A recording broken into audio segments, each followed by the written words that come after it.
Hello, beautiful souls. My name is Brandy and I am a licensed mental health therapist, and today we are going to be talking about how to overcome anxiety once and for all. If you've ever felt anxious at any point in your life, or this is something that you have always struggled with, keep watching because I'm going to show you and tell you how to conquer anxiety once and for all. I know anxiety can be very overwhelming, but there are many ways that you can manage, cope, and get it out of your life once and for all. Let's go ahead and talk about what is anxiety, because I really feel like in order to actually overcome it genuinely, it's way deeper than just dealing with it on the surface level, but we really need to understand what anxiety is and how it started to manifest into your mind and body. Anxiety is a natural response to stress and perceived threats. It's your body's way of alerting you that something important is at stake. Whenever we feel anxious, we are usually anticipating a future event, or we're worried about something that's going on in the future. We're anticipating it and it's building up inside of us. And our mind and bodies react to us thinking about a future outcome or event. So now let's talk about where anxiety comes from. Anxiety comes from our body fight or flight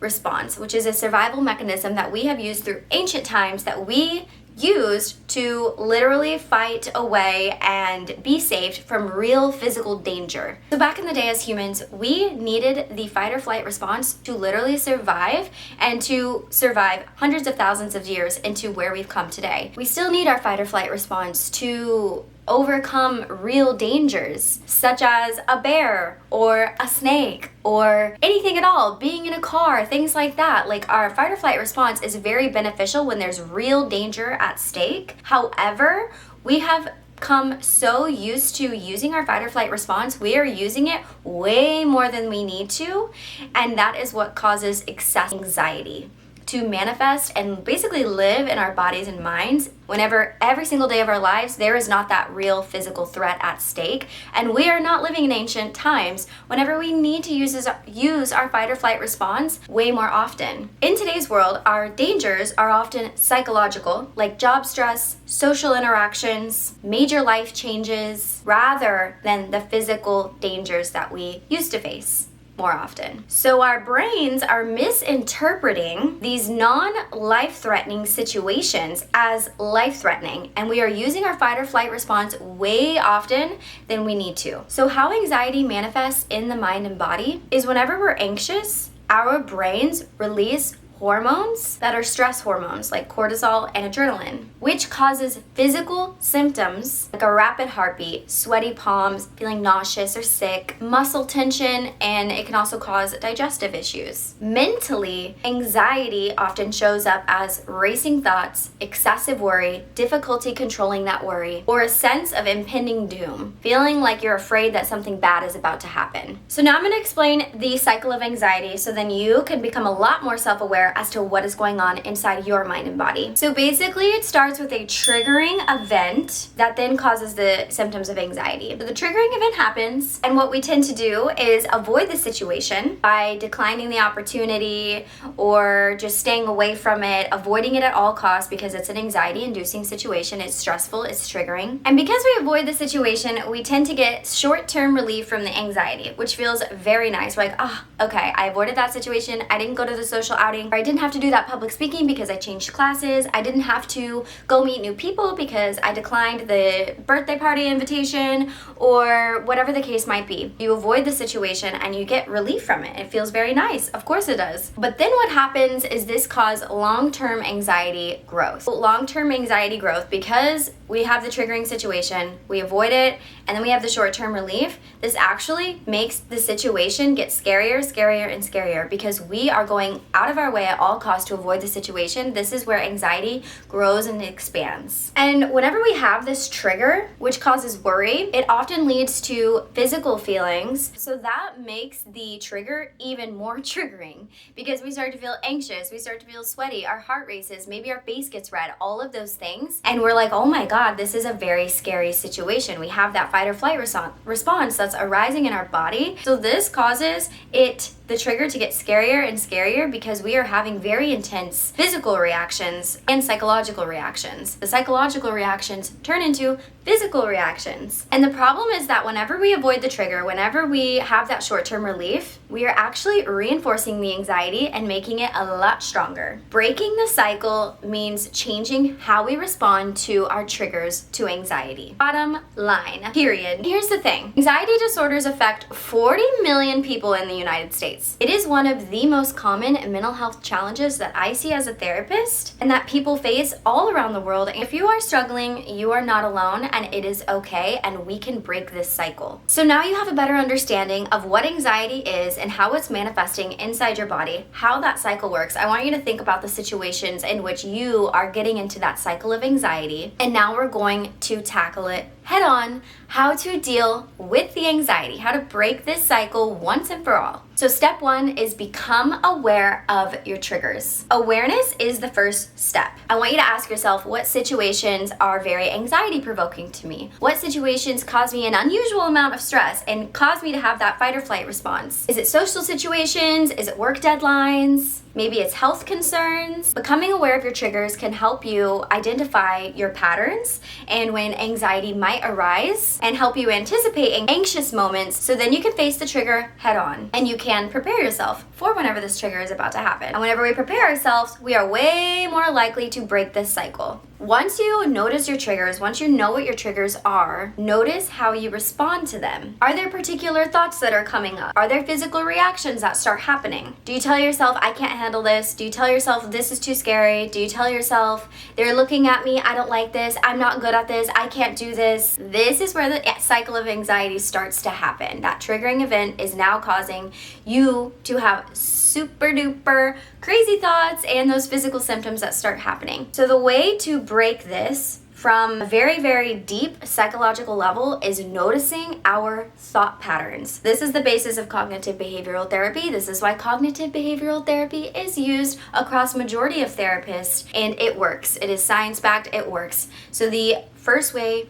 to stop the anxiety is identify our thought patterns. And our thought patterns are the way that we're responding to the trigger. Identifying our thought patterns are the key to changing our thought patterns because thoughts lead to feelings, feelings lead to physical symptoms lead to how we behave, how we act in real life. So, number 3 is change your response. This is the hard part. You feel the anxiety and you are choosing to do the thing anyways that is causing you a lot of anxiety. You're pushing through, you're being courageous, you're facing the fear, you're feeling the fear, and you're doing it anyways. This is literally the only way to conquer through your anxiety and to take it from a 10 to a 9 to an 8 to a 7 to a 6. And you just keep bringing it down the more you face this fear of the triggering event that causes you anxiety. Whenever we face what we fear, it weakens the hold that it has on us. The more you face the thing that causes you anxiety, the more that you're gonna be like, wow, I really can handle this. It's gonna be super scary at first, but the more you do it, the better you're gonna be able to handle it. Avoidance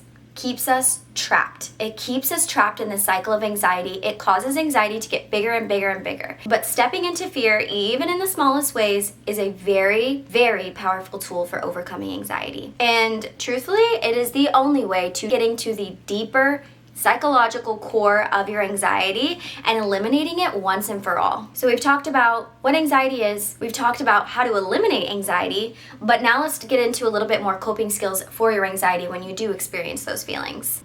And one of these coping skills I know you have not heard of, so keep listening. So number 1 is mindfulness techniques. This is the tried and true method that I see work time and time again for years. It is the number 1 way to help ease anxiety is becoming more mindful and using mindfulness in your everyday life, especially when you feel anxious. Mindfulness is one of the best ways to deal with anxiety because it's keeping you into the present moment. You're way less likely to be in your head thinking about the future, thinking about the worry, thinking about the fear, and you are truly in the present moment and your thoughts cannot overtake you anymore. Mindfulness is the practice of bringing your attention into the present moment. So there's a lot of different mindfulness techniques. There's deep breathing, there's mindfulness meditation, doing body scans, you name it. There's a lot of different mindfulness techniques. You can look up a lot of them here on YouTube, but I recommend starting with mindfulness techniques and using them them in your daily life, even whenever you're not experiencing anxiety. So whenever you do experience anxiety, you can quickly turn to this mindfulness technique, and you've already used it several times. So it's easier for you to turn to in those moments because it feels more familiar. The next coping skill is physical activity. Physical activity helps release pent up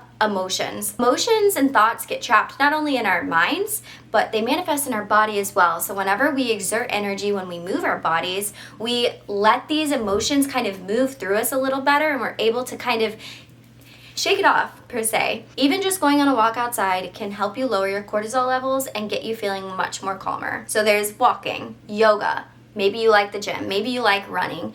I encourage you to start incorporating more physical activity into your life so you're able to release those pent up emotions. The next way is shifting your mindset and your thought patterns. You can do this through journaling out your feelings, journaling the way that you feel, reflecting on the way that you feel. The next thing I'm gonna mention is a form of aversion therapy. Some people have a lot of thoughts and opinions about aversion therapy. This is a very small, mild version of aversion therapy, but what aversion therapy is basically using a physical sensation to interrupt harmful thoughts or reactions and refocus our minds. So, a form of aversion therapy that you can use for countering anxiety, countering those harmful thoughts or feelings, emotions, etc., is trying the elastic band method. Now, what the elastic band method is basically you wear a loose elastic band. So I have bracelets on right now. It's not technically an elastic band, but you get the point. So wear a elastic band on your wrist. You could buy a cheap one on Amazon or even just a ponytail. And what you're gonna do is gently snap the elastic band whenever you are starting to have those anxious thoughts, those negative thoughts, that anxiety starting to come through, because what it can do is start to snap you out of it. You can do it as many times as you want, and this is also a great way for whenever you're out in public and maybe you are socially anxious.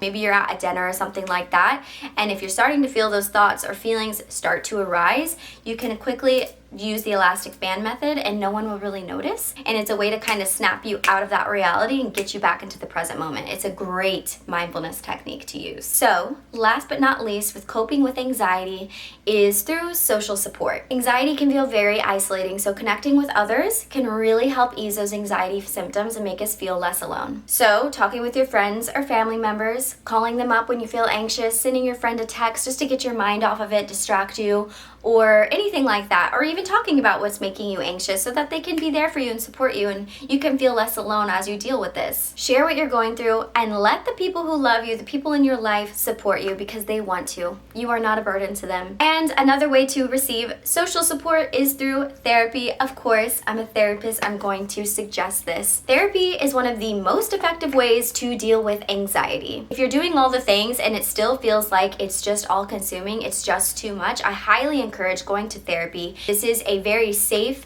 therapeutic, welcoming, non-judgmental environment where a professional can help walk you through all of the ways in overcoming your anxiety, from getting to the root causes of your anxiety, especially if you're struggling to do this on your own, and talk about how it's manifesting with you and talk about coping skills, because ultimately when it comes to overcoming anxiety, it is going to look different for every single person. So how your anxiety is triggered, how it manifests within you, where it comes from, how you cope with it is going to be so unique to you and each and every person. So having a professional, a therapist, guide you through this process is very, very helpful to overcoming anxiety. Because what a therapist will do is provide very personalized strategies that are going to work just for you. Dealing with anxiety is not easy, but understanding how it works for you, how it manifests in your mind and body, your triggers, and taking proactive ways to coping with it and kind of facing that fear anyways is